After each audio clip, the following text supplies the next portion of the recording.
नमस्कार दोस्तों आज के इस वीडियो के अंतर्गत हम बात करने वाले हैं जैव विकास की प्रक्रिया के बारे में। सबसे पहले हम यह देखेंगे कि जैव विकास क्या होता है। उसके बाद में हम यह देखेंगे कि प्रकृति में वास्तव में जैव विकास की प्रक्रिया हुई थी, इसके क्या क्या प्रमाण दिए जा सकते हैं। क्योंकि अगर हम विज्ञान की बात करें तो विज्ञान में हमें किसी भी प्रक्रिया के बारे में उसके सबूत देना, उसके प्रमाण देना क्या होता है, आवश्यक होता है। तो इस कारण आज मुख्य रूप से हम जैव विकास के प्रमाणों के बारे में बात करने वाले हैं। और ये जो टॉपिक है ये आप सबके लिए बहुत ही महत्वपूर्ण रहने वाला है। इस कारण वीडियो को पूरा जरूर देखें। साथ में यदि आप पहली बार हमारे चैनल पर आए हैं, पहली बार हमारे वीडियो को देख रहे हैं, तो हमारे चैनल को सब्सक्राइब जरूर करें। बाकी आप सबको हमारा ये वीडियो है ये कैसा लगता है, अगर अच्छा लगे तो वीडियो को लाइक और शेयर जरूर करना। और अगर आप सबको हमारे ये प्रयास है ये अच्छा लगता है तो इसको अंत तक जरूर देखना। तो शुरुआत करते हैं जैव विकास के बारे में। तो सबसे पहले हम ये देखते हैं कि जैव विकास क्या होता है। देखो एक शब्द है जैव विकास, इंग्लिश में इसी के लिए एक वर्ड काम में लिया जाता है इवोल्यूशन। इंग्लिश में इसी प्रक्रिया को क्या कहा जाता है, इवोल्यूशन कहा जाता है। सबसे पहले हम यह समझते हैं कि यह जैव विकास है क्या, जैव विकास किसे कहेंगे। तो देखो अब तक हम ये देख चुके हैं, अब तक हम ये देख चुके हैं कि ये ब्रह्मांड है ये कैसे बना, ब्रह्मांड के अंतर्गत पृथ्वी कैसे बनी, और पृथ्वी पर प्रथम कोशिका कैसे आई, पृथ्वी पर प्रथम कोशिका कैसे आई। फिर इन कोशिकाओं से आपके क्या बने, एक कोशिकीय जीव बने। एक कोशिकीय जीवों से ही बाद में क्या बने, बहुकोशिकीय जीव बने।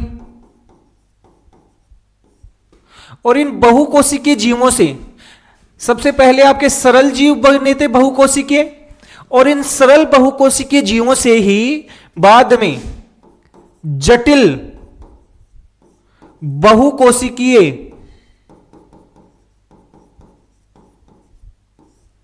पादप भी बने, व जंतु भी बने। तो इस प्रकार से यह पूरी प्रक्रिया क्या हुई है, संपन्न हुई है। हमने यहां तक ये देख लिया था कि पृथ्वी पर प्रथम बार कोशिका कैसे आई। इसके बाद में हमें यह समझना पड़ेगा कि पृथ्वी के ऊपर जो भी जीवन है, पृथ्वी के ऊपर जो भी हम अलग अलग प्रकार के पादपों को देखते हैं, जो हम अलग अलग प्रकार के जंतुओं को देखते हैं, जो अलग अलग प्रकार के ये जंतु हम देखते हैं, ये कैसे आए। ये सारे के सारे इसी कोशिका से बनी हैं कि पृथ्वी के सभी जीव, पृथ्वी के सभी जीव इन कोशिकाओं से ही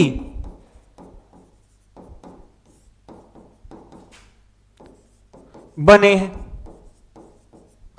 लेकिन अब हम देखें तो अभी तो हम देखें तो लाखों करोड़ों प्रकार के जीव जंतु हमें देखने को मिलते हैं, लाखों करोड़ों प्रकार के पेड़ पौधे हमें देखने को मिलते हैं। कुछ जीव जंतु हैं वो आपको जल में रहने वाले मिलते हैं, कुछ आपके स्थल में रहने वाले, कुछ उड़ने वाले, तो ऐसे तो बहुत सारे होते हैं। तो क्या ये जो सारे के सारे जीव जंतु, सारे के सारे पेड़ पौधे आज जो हम देखते हैं ये इन्हीं कोशिकाओं से बने थे? सही बात बिल्कुल यही है कि इन्हीं से ये बने थे। तो सरल जीवों से भाई यहां से सरल जीव बना, एक कोशिकीय जीव बने, फिर सरल बहुकोशिकीय जीव बने, फिर जटिल जीव बने। तो इन सरल जीवों से या एक कोशिकीय जीवों से ये अलग अलग प्रकार के जीवों के निर्माण की प्रक्रिया है, पीढ़ी दर पीढ़ी ये जो अलग अलग प्रकार के जीव जंतु बनते जा रहे हैं, ये पादप बनते जा रहे हैं, इसी प्रक्रिया को हम क्या कहते हैं? जैव विकास कहते हैं। इसी प्रक्रिया को हम क्या कहते हैं? जैव विकास कहते हैं। तो जैव विकास का मतलब क्या हो गया कि जैव विकास एक ऐसी प्रक्रिया होती है जिसकी सहायता से सरल जीवों से या एक कोशिकीय जीवों से बोल लो, उनसे आपके सरल बहुकोशिकीय जीव बने, और उन सरल बहुकोशिकीय जीवों से उनमें कुछ परिवर्तन आकर क्या बने हैं? आपके आजकल जो जटिल बहुकोशिकीय जीव हैं वो बने हैं। और इसी प्रक्रिया को कह दिया हमने जैव विकास, इवोल्यूशन। लगातार बदलते रहना, लगातार बदलाव आते जा रहे हैं और अलग अलग प्रकार की जातियां बनती जा रही हैं। तो ध्यान रखना, जैव विकास का मतलब क्या है? सरल जीवों में पीढ़ी दर पीढ़ी, पीढ़ी दर पीढ़ी होने वाले परिवर्तनों के द्वारा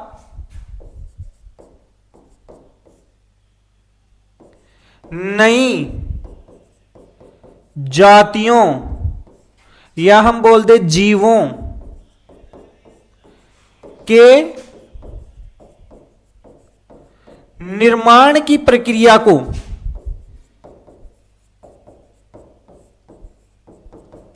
हम क्या कहेंगे? जैव विकास कहेंगे। ये इसकी डेफिनेशन है भाई कि सरल, आपको सीधा सा याद रखना है कि सरल जीवों से जटिल जीवों के निर्माण की प्रक्रिया ही क्या होती है? आपकी जैव विकास कहलाती है। तो ये सबसे पहले हमने ये देख लिया है कि ये जैव विकास क्या है। जैव विकास के संबंध में ये कैसे हुआ वो बाद की बात है। जैव विकास के लिए कैसे हुआ, कैसे आपके सरल एक कोशिकीय जीव थे या सरल जीव थे, उन्होंने जटिल जीवों का निर्माण किया, कैसे ये पूरी प्रक्रिया संपन्न हुई, इसके लिए अलग अलग वैज्ञानिकों ने अलग अलग प्रकार के तथ्य दिए हैं, अलग अलग प्रकार के सिद्धांत दिए हैं, अलग अलग प्रकार की अवधारणाएं दी हैं। लेकिन इन सब में से जो प्रसिद्ध अवधारणा है, जो मान्य अवधारणा है, जैव विकास की प्रक्रिया को समझने के लिए जो सबसे प्रसिद्ध अवधारणा है वो कौन सी है? प्राकृतिक वर्ण का सिद्धांत। प्राकृतिक वर्ण का सिद्धांत। और यह सिद्धांत किसके द्वारा दिया गया है? यह सिद्धांत दिया गया है डार्विन के द्वारा। चार्ल्स डार्विन बोल दो या डार्विन बोल दो, इस डार्विन के द्वारा दिया गया है।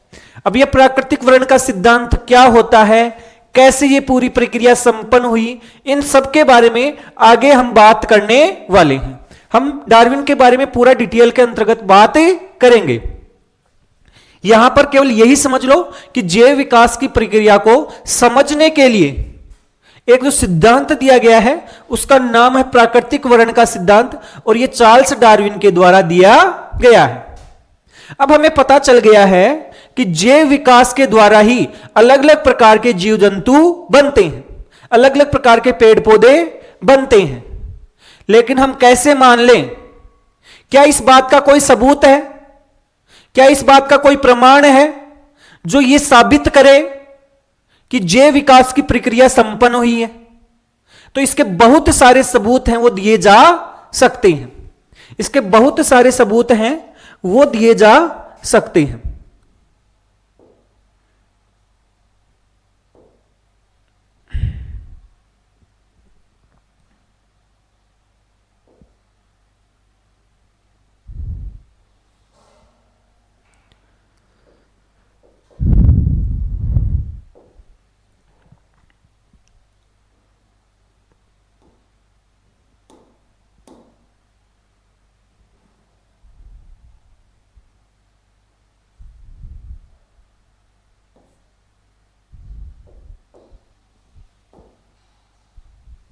तो इस पूरी प्रक्रिया के लिए बहुत सारे सबूत हैं, वो हम देख सकते हैं। जैसे हम देखें जैव विकास के प्रमाण, जैव विकास के प्रमाण। अब जैव विकास के कौन कौन से प्रमाण हो सकते हैं? देखो, जैव विकास के बहुत सारे प्रमाण हैं। सबसे पहले हम जैव विकास के कौन कौन से प्रमाण पढ़ने वाले हैं, इनके बारे में देख लेते हैं। सबसे पहले एक प्रमाण जो हम पढ़ेंगे, जिसे हम बोलते हैं पुराजीवी, या जिसे हम बोलते हैं जीवाश्मों से प्रमाण। किसके बारे में पढ़ने वाले हैं? जीवाश्म के बारे में पढ़ने वाले हैं। और उन जीवाश्म के द्वारा हम यह सिद्ध करने की कोशिश करेंगे कि एक ही प्रकार के जीव हैं, उनसे अलग अलग प्रकार के जीव बने सकते हैं। दूसरे प्रमाण जो हम पढ़ेंगे, वो पढ़ेंगे हम तुलनात्मक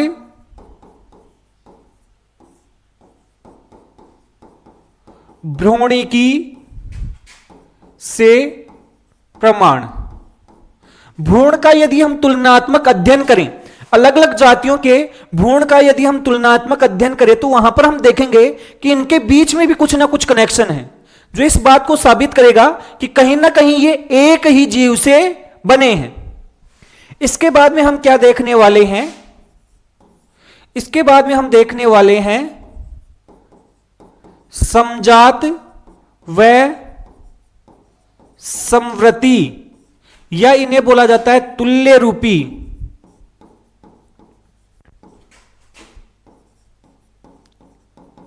अंगों से प्रमाण। इनसे भी हम प्रमाण पढ़ने वाले हैं। इसके बाद में हम क्या देखेंगे? हम देखने वाले हैं रासायनिक प्रमाण। इसके बाद में हम देखने वाले हैं प्राकृतिक वर्ण,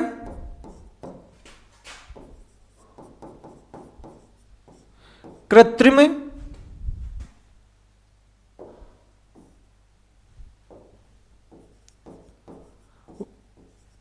वर्ण से प्रमाण। प्राकृतिक वर्ण और कृत्रिम वर्ण से प्रमाण। तो ये सारे के सारे प्रमाण हैं, वो हम देखने वाले हैं, और जो ये इस बात को सिद्ध करेंगे कि जैव विकास की प्रक्रिया संपन्न होती है। शुरुआत हम करते हैं कहां से? पुराजीवी अर्थात जीवाश्मों से प्रमाण से। सबसे पहले हम देखेंगे कि जीवाश्मों से हमें क्या प्रमाण मिलता है।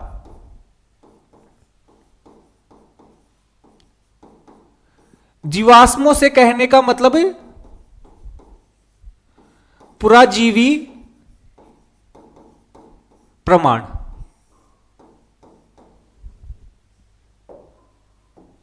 देखो भाई, सबसे पहले तो आप यह समझो कि ये जीवाश्म क्या है। जीवाश्म को ही इंग्लिश में कहा जाता है फोसिल। उसी को क्या कहा जाता है? फोसिल, या इसे हिंदी में कहते हैं हम जीवाश्म। देखो, जीवाश्म होता क्या है?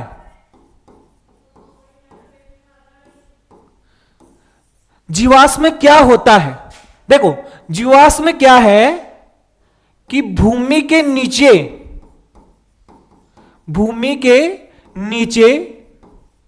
दबे हुए पादपों या जंतुओं के अवशेष या निशानियां, या तो अवशेष या फिर निशानियां, जो खुदाई से प्राप्त होती हैं।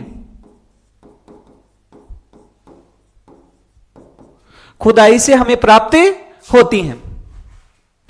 तो अगर हम भूमि में खोदकर देखें और खोद कर देखें तो वहां पर हमें कुछ ऐसे अवशेष मिलते हैं, कुछ ऐसी निशानी मिलती हैं, उन्हीं को क्या कहा जाता है? जीवाश्म।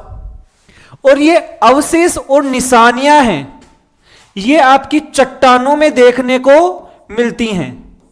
चट्टानों में क्या रह जाती हैं? सुरक्षित रह जाती हैं। क्यों भाई? ये अवशेष और ये जीवाश्म हमें मिलते क्यों हैं? देखो, पृथ्वी के ऊपर अलग अलग समय में अलग अलग प्रक्रियाएं संपन्न हुई हैं और उसके साथ साथ में पृथ्वी पर बहुत उथल पुथल मची है, जिसके कारण क्या हुआ कि पृथ्वी पर जो भी पादप थे, पृथ्वी पर जो भी जीव जंतु थे, वो उस उथल पुथल के अंदर, इस पृथ्वी के अंदर दब गए। और आपको एक बात बता दूं कि ये जो कोयला है जो हमें भूमि से मिलता है, जो पेट्रोलियम है जो भूमि से मिलता है, ये वास्तव में जीवाश्म से ही बना है। उन्हीं पेड़ पौधों के दबने से बना है, उन्हीं जीव जंतुओं के दबने से बना है। इसी कारण से पेट्रोल को, कोयले को हम क्या कहते हैं? जीवाश्मीय ईंधन कहते हैं। क्या कहते हैं भाई? जीवाश्मीय ईंधन। अब इतनी बात आप समझ चुके हैं कि जब भी उथल पुथल हुई, उस समय के जो जीव जंतु थे वो उस समय भूमि के अंदर दब गए। और आज के समय में यदि हम उनका अध्ययन करते हैं तो हम देखते हैं कि वो जीवाश्म हमें मिलते हैं, और वो जीवाश्म हैं उनके बीच में कुछ जुड़ाव देखने को मिलता है। आजकल के जो जंतु हैं और जो जीवाश्म हैं उनके मध्य में हमें कुछ जुड़ाव देखने को मिलता है, जो ये बात साबित करता है कि आज जो जंतु हैं इन्हीं जीवाश्म वाले जंतुओं से बने थे। अब खुद एक अनुमान लगाओ। आप ये मानो कि यह भूमि की सतह है, इस भूमि की सतह के नीचे ये मिट्टी आ गई, मिट्टी के नीचे ये आपकी एक परत आ गई, ये दूसरी परत आ गई, ये तीसरी परत आ गई। मतलब जैसे जैसे गहराई में जाएंगे भूमि की गहराई बढ़ती जा रही है। यहां पर हमें कोई ना कोई जीव जंतु की निशानी मिली, यहां पर भी किसी ना किसी जीव जंतु की निशानी मिली, यहां पर किसी की मिली, यहां पर कोई जीव जंतु मिला, यहां पर हमें कोई जीव जंतु की निशानी मिली, या कोई भी पादप है उसकी निशानी मिली।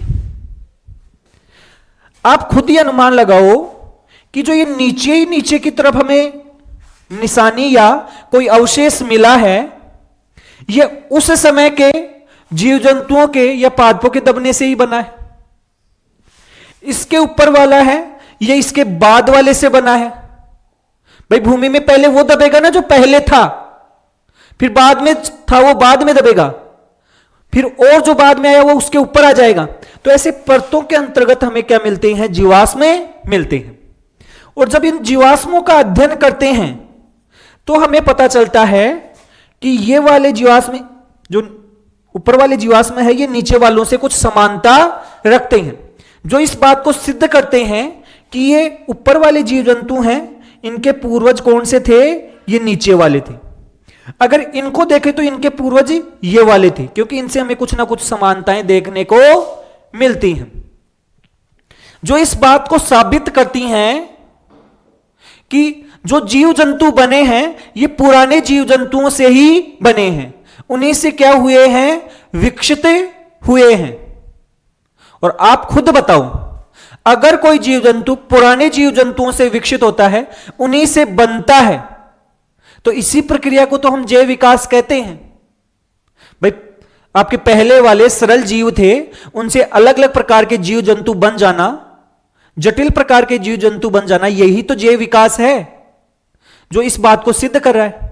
इसके लिए मैं देखो एक उदाहरण देता हूं आपको। इसके लिए हम क्या पढ़ते हैं कि उदाहरण। इस जीवाश्म का एक उदाहरण है जो फेमस उदाहरण है। हालांकि जीवाश्म तो बहुत सारे होते हैं, लेकिन एक फेमस उदाहरण है जिसे हम कहते हैं आर्कियोप्टेरिस।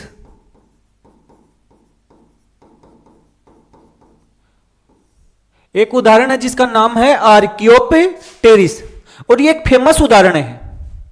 आर्कियोप्टेरिस क्या है? एक जंतु है। और जंतु क्या है? एक पक्षी और सरीसृप के बीच का एक जंतु है। किस किस के बीच का है? पक्षी और सरीसृप के बीच का योजक कड़ी। हालांकि यह पाया नहीं जाता है, लेकिन इसका हमें क्या मिला है? जीवाश्म मिला है। इसके अंदर कुछ लक्षण है वो पक्षियों के हैं और कुछ लक्षण है वो किसके हैं? सरीसृप के हैं। भाई कुछ लक्षण पक्षियों के और कुछ लक्षण है सरीसृप के। इसका मतलब यह हुआ कि जो ये पक्षी बने हैं, जो ये पक्षी बने हैं, ये किससे बने हैं? सरीसृप से ही बने हैं। पहले सरीसृप थे और उन्हीं से किसका विकास हुआ? पक्षियों का विकास हुआ। इसके उदाहरण, इसका डायग्राम मैं आपको दिखाता हूं। किसका? आर्कियोप्टेरिस का।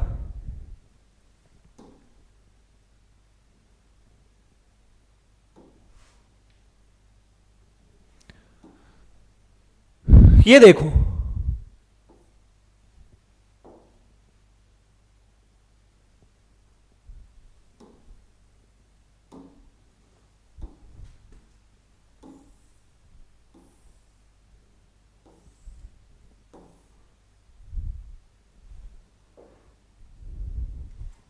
ये आपको दो डायग्राम दिख रहे हैं।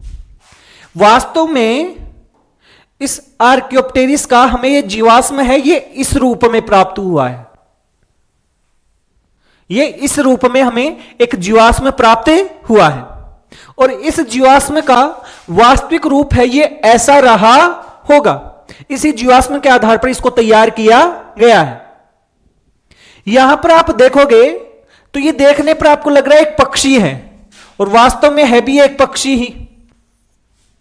भाई देखने पर आपको लग रहा है पक्षी है, इसके पंख हैं, पूंछ दिख रही है, दो पैर हैं, बाकी के आपके इसकी चोंच दिख रही है। तो इसके हमें क्या देखने को मिल रहा है कि ये एक पक्षी है। लेकिन यदि इसको हम ध्यान से देखें तो इसके एक चोंच है। क्या है भाई? चोंच। पक्षियों में होती है चोंच, कोई अलग बात नहीं है। लेकिन क्या पक्षियों में चोंच में आपने दांत देखे हैं? उनमें दांत नहीं होते हैं, लेकिन इसके अंदर क्या है? दांत हैं। इसकी चोंच में क्या है? दांत। दूसरी बात, जो पक्षी होते हैं उनकी हड्डियां होती हैं वो खोखली होती हैं। कैसी होती हैं? खोखली। इसकी जो अस्थियां हैं, इनको जब इनका अध्ययन किया गया तो हमें पता चला कि इसकी अस्थियां वास्तव में खोखली नहीं थी, सरीसृप की तरह भरी हुई क्या थी? अस्थियां थी। इस कारण इसके कुछ लक्षण थे वो किसके समान थे? सरीसृप के समान। और कुछ लक्षण थे वो किसके समान थे? पक्षी के समान। पक्षी के समान तो आपको दिख रहा है, एक पूंछ है, इसके अलावा इसके पंख हैं, चोंच है, तो ये पक्षी के लक्षण है। तो इस आधार पर यह तय हुआ कि इस पक्षी के अंतर्गत सरीसृप के भी लक्षण हैं और पक्षी के भी लक्षण हैं। जो इस चीज को सिद्ध कर रहा है, जो इस चीज को सिद्ध कर रहा है कि जो हमारे पक्षी हैं वो ऐसे ही जीवों से क्या हुए हैं? विकसित। और ये जो जीव हैं ये किससे विकसित हुए हैं? आपके सरीसृप से विकसित हुए हैं। और ये किस बात को दर्शाता है? ये दर्शाता है हमारी जैव विकास की प्रक्रिया को। वास्तव में ये तो हमने क्या इसका एक डायग्राम बनाया गया है वैज्ञानिकों के द्वारा, लेकिन ये हमें जीवाश्म के रूप में ऐसे मिला था। ये जो इसके ये पंख हैं ये यहां पर थे, ये देखो विंग लिखा हुआ है। ये इसके पीछे वाले पैर हैं, ये वाले, ये जो पैर हैं, जो दो पैर आपको दिख रहे हैं। बाकी ये इसकी क्या है? पूंछ है। ये इसकी क्या है? पूंछ, जो जीवाश्म के रूप में हमें ऐसी दिखाई देती थी। तो इस प्रकार से पहला प्रमाण हमने देखा है कि जीवाश्मों से या पुराजीवी प्रमाण है, ये भी ये सिद्ध करते हैं कि जो आजकल के जंतु बने हैं वो पुराने जंतुओं से ही बने हैं। और पुराने जंतुओं से पहले उपस्थित जंतुओं से अलग अलग प्रकार के जीव जंतुओं के बनने की इसी प्रक्रिया को क्या कहते हैं? जैव विकास कहते हैं। तो पहला प्रमाण आपके सामने था, जिसको पूरा कंप्लीट मैंने आपको समझाने की कोशिश की है। अगर आपको कोई चीज समझ में नहीं आई है फिर भी आप कमेंट में जरूर लिख सकते हैं। अब हम बात करते हैं दूसरे प्रमाण के बारे में। अब हम बात करते हैं दूसरे प्रमाण के बारे में, और दूसरा प्रमाण है वो है तुलनात्मक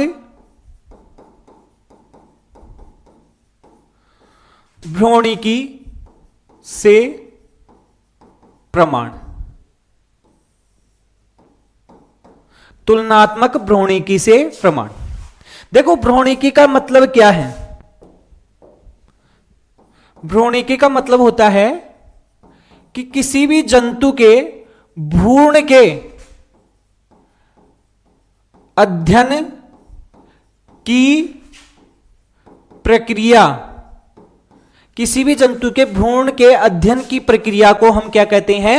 भ्रूणिकी अर्थात एम्ब्रियोलॉजी कहते हैं। अब देखो, यदि हम अलग अलग जंतुओं के भ्रूण की अलग अलग अवस्थाओं का अध्ययन करते हैं तो हमें पता चलता है कि अलग अलग जंतुओं की भ्रूण की जो अवस्थाएं होती हैं वो अलग अलग जंतुओं में आपकी लगभग क्या होती हैं? समान। कुछ अवस्थाएं, प्रारंभिक अवस्थाएं होती हैं, वो क्या होती हैं? समान। और उस आधार पर यह बात सिद्ध होती है कि अगर इनकी भ्रूण की प्रारंभिक अवस्थाएं समान हैं, इसका मतलब इनके जो पूर्वज थे, इनके पहले वाले जीव थे, वो एक दूसरे के समान ही होंगे या एक ही होंगे। देखो, अब खुद अनुमान लगाओ, कोई भी जीव है उसमें जब भ्रूण बनता है तो कैसे बनता है? सबसे पहले क्या बनता है? युग्मनज बनता है। युग्मनज का मतलब हो गया एक कोशिका। इस युग्मनज में होता है समसूत्री विभाजन, जिसे विदलन कहते हैं, और उससे आपकी एक अवस्था आती है जिसे हम बोलते हैं मोरुला अवस्था। कौन सी अवस्था आती है? मोरुला। और इस मोरुला अवस्था में भ्रूण में कुछ कोशिकाएं होती हैं, वो ऐसे इकट्ठी रहती हैं। फिर इसके बाद में आती है ब्लास्टुला अवस्था, जिसके अंतर्गत भ्रूण है उसमें ऐसे एक परत बन जाती है चारों तरफ, और अंदर की तरफ कुछ कोशिकाएं इकट्ठी रहती हैं।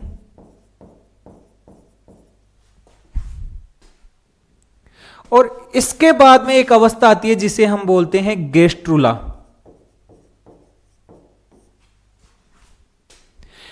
तो ये जो सारी अवस्थाएं हैं, जो भी अवस्थाएं आपको यहां पर देखने को मिल रही हैं, ये किसी भी जीव के भ्रूण की प्रारंभिक अवस्थाएं होती हैं। किसी भी जीव के भ्रूण की क्या होती हैं? प्रारंभिक अवस्थाएं। और ये अवस्थाएं लगभग सभी जीवों में क्या होती हैं? एक समान ही होती हैं। सभी जीवों में ये अवस्थाएं आती हैं। अब इससे क्या बात सिद्ध हुई? इससे यह बात सिद्ध हुई कि ये जो भ्रूण है, इनकी अवस्थाएं समान है। इसका मतलब इनके पूर्वजों में समानता रही होगी। ये जो जीव जिनसे बने हैं वो पूर्वज एक ही रहे होंगे और उनसे फिर ये अलग अलग प्रकार के जंतु बन गए। लेकिन आज भी कुछ समानता हमें देखने को मिल रही है, हालांकि वो समानता इनके भ्रूण में ही देखने को मिल रही है। यह बात तो सिद्ध करता है ना कि इनके पूर्वज एक ही रहे होंगे, तभी तो इनके अंतर्गत क्या है? समानता है। तो एक तो यह हो गया। दूसरा, यदि हम कशेरुकी, जंतुओं का एक वर्ग होता है, जंतुओं का क्या होता है? एक वर्ग, जिसे हम बोलते हैं कशेरुकी। कशेरुकी जो भी जीव जंतु हैं, यदि उनके भ्रूण का, और भ्रूण का भी कौन सी अवस्था में? प्रारंभिक अवस्था में प्रारंभिक भ्रूण का हम क्या करते हैं, अध्ययन करते हैं। अब देखो कशेरुकी में कौन कौन से आ गए, मछली आ गई,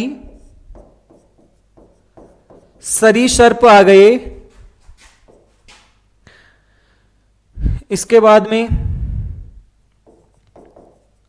पक्षी आ गए, स्तनधारी आ गए।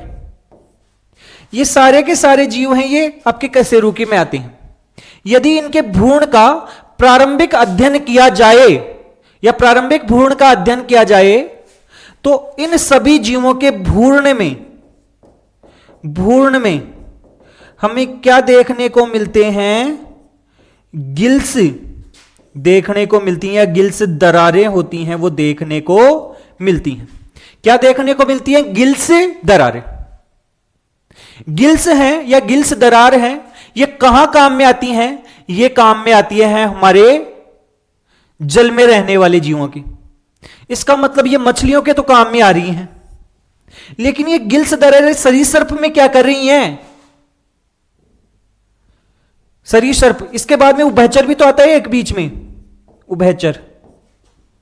हम मान लें कि उभयचर में होंगी, उभयचर पानी में भी रहते हैं, लेकिन सरीसृप में भी भ्रूण में प्रारंभिक अवस्था में ये गिल्स दरार क्या लेने आई है, इसके प्रारंभिक भ्रूण में भी ये गिल्स दरार हैं, वो क्या कर रही हैं, इसके भ्रूण के प्रारंभिक अवस्था में ये गिल्स दरार क्या कर रही हैं, इनका तो कोई काम ही नहीं था। इसका मतलब यह हुआ कि भ्रूण की प्रारंभिक अवस्था में जो ये गिल्स दरारें हैं वो एक बात को सिद्ध कर रही हैं कि इनके जो पूर्वज थे, इनके जो पहले वाले जीव थे वो एक जैसे ही रहे होंगे। इस कारण उनके लक्षण आज भी भ्रूण की प्रारंभिक अवस्था में हमें देखने को मिलते हैं। और इसके लिए आप देखो, एक डायग्राम देखो आप, इसके लिए आप एक डायग्राम देखो।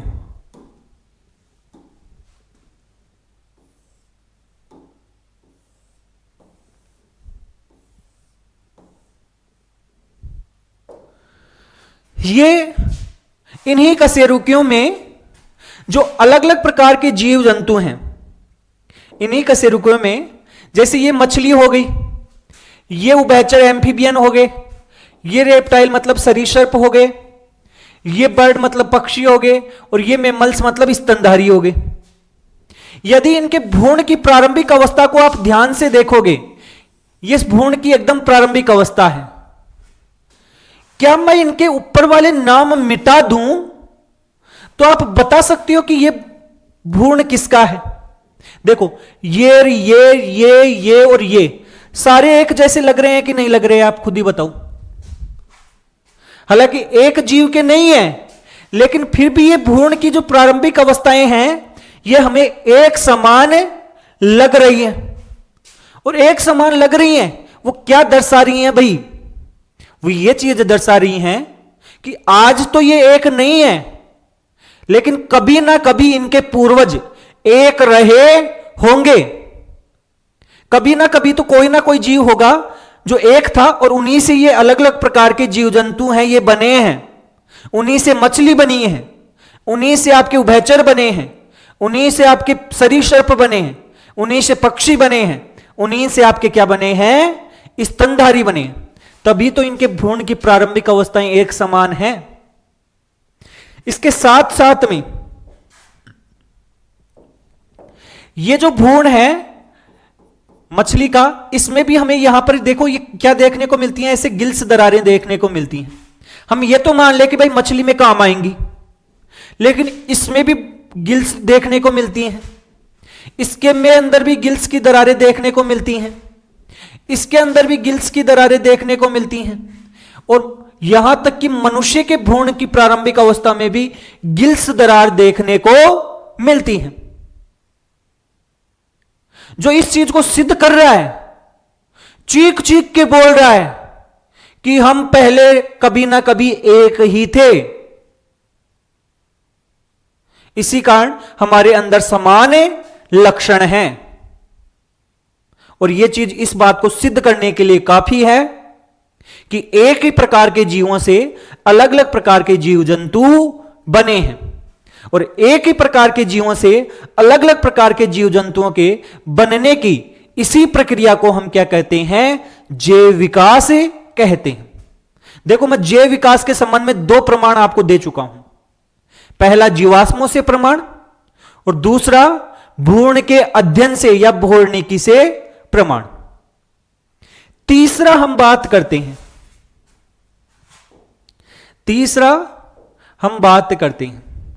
तीसरा हमारा कौन सा था? समजात व संवृत्ति अंग। समजात व संवृत्ति अंग। हम देखेंगे कि समजात अंग क्या होते हैं, हम देखेंगे कि संवृत्ति अंग क्या होते हैं। इन्हीं संवृत्ति अंगों को हम बोलते हैं तुल्य रूपी अंग। इन्हें हम क्या कहते हैं? तुल्य रूपी अंग भी कहते हैं। हालांकि समजात और संवृत्ति अंग है, ये एक बड़ा टॉपिक रहने वाला है, तो हम कोशिश यही करते हैं कि ये जो समजात और संवृत्ति अंग हैं, इनको हम अगले वाले वीडियो के अंतर्गत देखें, जिससे कि हमारा टॉपिक है वो बीच में नहीं छूटे, उसकी कंटिन्यूटी नहीं टूटे। तो इस कारण समजात और संवृत्ति अंग होते हैं, वो क्या होते हैं, किस प्रकार से वो ये साबित करते हैं कि जीवों का विकास हुआ है, वो एक ही प्रकार के जीवों से हुआ है। इन सबको जानने के लिए आप आगे आने वाले वीडियो को जरूर देखें। बाकी आज के इस वीडियो के अंतर्गत हमने 2 प्रमाण देख लिए, और साथ साथ में हमने यह भी देख लिया है कि जैव विकास की प्रक्रिया से क्या मतलब है।